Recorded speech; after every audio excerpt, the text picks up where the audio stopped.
Hello and welcome to another Doctor's Assistant 1 video, and today I'm doing a video on my thoughts on the new Wonder Woman trailer. I don't have any notes, so it'll probably be very all over the place and that of a video, but I think I'm very on the fence about this one from DC. I think there are positives. For example, one positive I can definitely find is that finally we're getting something else other than just "I'm Batman, where is she?" and that and or Superman. You know, we're finally getting something else, and I think this will ideally take DC out of the dark. It still feels very dark though, or not dark, but just more intenser than it could be. There is a bit of humour here and there, and I think they are learning from Suicide Squad to lighten up and, you know, let their, guard down, so to speak, in terms of, you don't always have to be just dark and gringy and mopey and depressed all the time for a good movie, for a movie to be successful,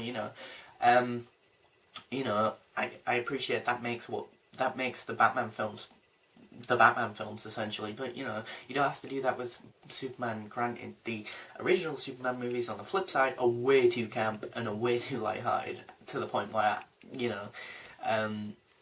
he's almost too lighthearted to a point where he's like almost like a Marvel superhero character in the films, but in those films anyway. But yeah, I think it's a new fresh breath of fresh air.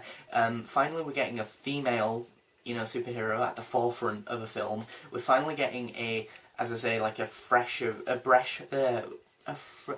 my god, I can't speak, but a breath of fresh air in terms of finally having a solo movie with a woman, and again, something other than just your stereotypical sort of run-of-the-mill, Batman or Superman.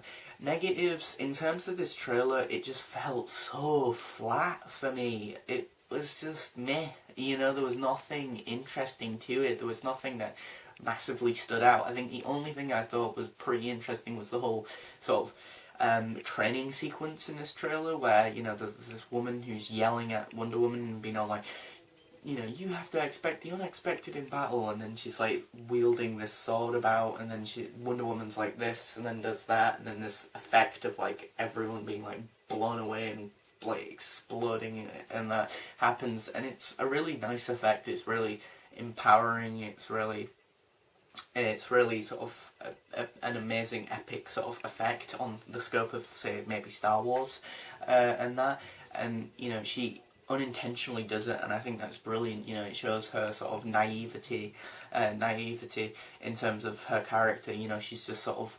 willy-nilly sort of just doing something to survive, and then it just so happens that that's like a sort of amazing, ground of perfection, because I think it's easy enough to say, let's have a Wonder Woman movie and immediately have a perfect, or it's easy enough to fall into that trap. But I think as a movie, it's important to have this sort of character progression and see the character from the beginning, middle and end, ideally, if it's a good film.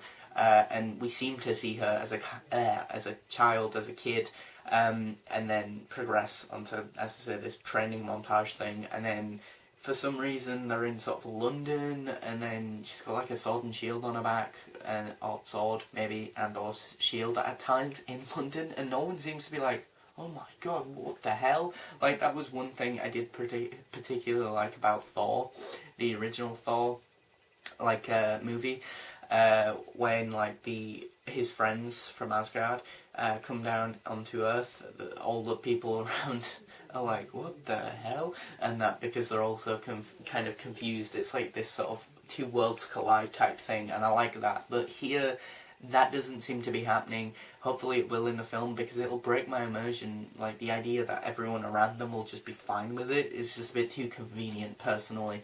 And another gripe I already have with this sort of trailery type film, maybe, is the fact that, she's just got a sword and shield and that, but then she seems to be in the trailer fighting people in trenches with like rifles and guns. And even if it's World War One or even if it's World War Two, even though I couldn't tell, personally, I'd like to think it's World War One. It looks more World War One than World War Two, but you know, like she's got a sword, she's got a shield, and she's there, like, you know, walking above these trenches whilst people are shooting, and it's like, really? You know, surely they could just shoot her in the shoulders and then just, that would be the end of her, you know, shoot her, you know. Granted, she's kind of got, like, armour on and stuff, and then she does have the shield, but still, and then again, you could argue, well, she is an alien technically, so maybe her biology means that she's more stronger than us. I mean, that wouldn't be too far stretched to believe, because there is a bit of the trailer where she picks up a car and then lobs it into a building. You know, you've got your stereotypical sort of really generic sort of action scenes. You've got, you know, your, oh look, this woman's gonna fall in love with this guy, and you know, or this guy's gonna teach her new things that she's never been taught before. But, you know, I think the major problem with Wonder Woman, especially in 2017, will be that if there's any bit of weakness of her as a character, you will get, we can guarantee there'll be all these feminazis and feminists immediately, you know, lampooning the film and being like, these Warner Brothers and DC, they all hate women because, you know, she was weak for a whole second. And it's like, well, yeah, but so are men. Men are weak. Women are sometimes weak. You know, everyone has a moment of weakness. I don't see why being gendered really has to be fucking, you know, bloody involved, you know. Would you prefer her to be just perfect throughout the film, like Batman be perfect? You know, even in the Lego movie Batman, the Lego Batman movie, you know, although he outwardly, you know, comes across like, yeah, I'm uber amazing emotionally and socially and everything, you know, when he's ever at home, he's bored, he's, you know, he's snarling essentially like an animal. He's perfectly normal and perfect and, you know, strong, independent, you know, man. But then when he's at home, he's emotionally vulnerable and weak, because, get this, he doesn't have a family. He feels this pain deep within him, and I don't complain about that because he's a man and he's weak on an emotional level. I'm fine with that, but whatever. But yeah, I think she's definitely empowering women, and I don't know the actress, but apparently she was extremely one of the biggest highlights of Batman v Superman. I wouldn't know, I've not seen the film. I'm assuming it's the same actress. I don't see why they would change the actress from Batman v Superman. Wonder Woman, even if she was only in it for like 5 or 10 minutes of that movie, apparently. Not even that, maybe. And then, yeah, change the actress from that to then this new solo movie. I don't know why they would change actress, so I don't think they have. But yeah, so, and I think she gives, from what I saw, a decent performance in this trailer, but I couldn't grasp any of this. It just, there's nothing tonally. I can't tell if it's going to be humorous a lot, or if it's going to be dark, serious, you know, funny, interesting, you know.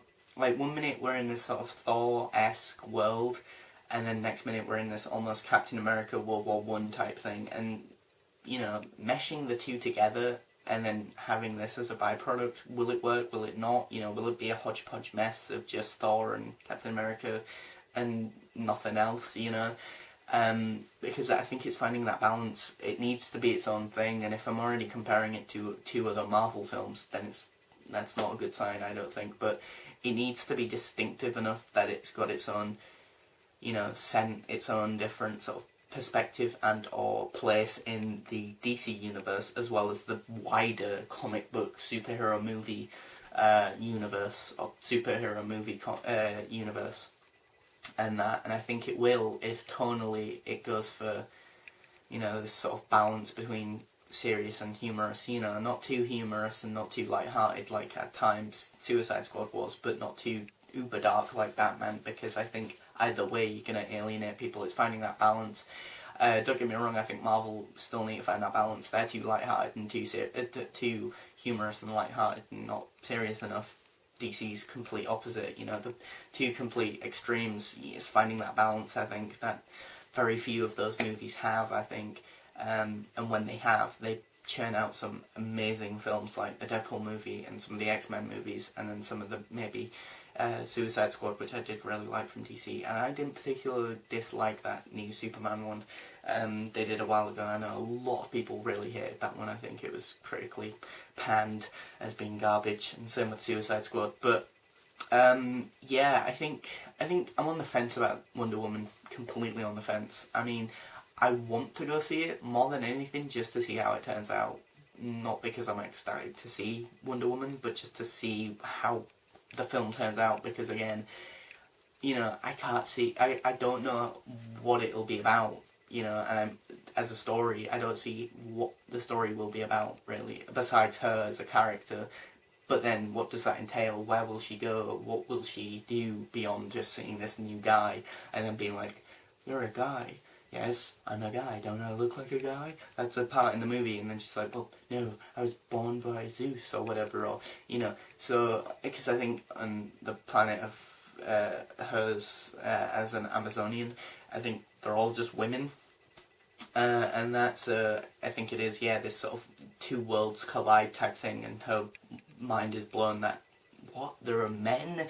And so it'll be interesting to see the dynamic between these two people, because again, you know, as a man, but then as this sort of badass independent woman, but seeing a man for the first time, and then maybe seeing how he can do stuff that she maybe can't, and vice versa.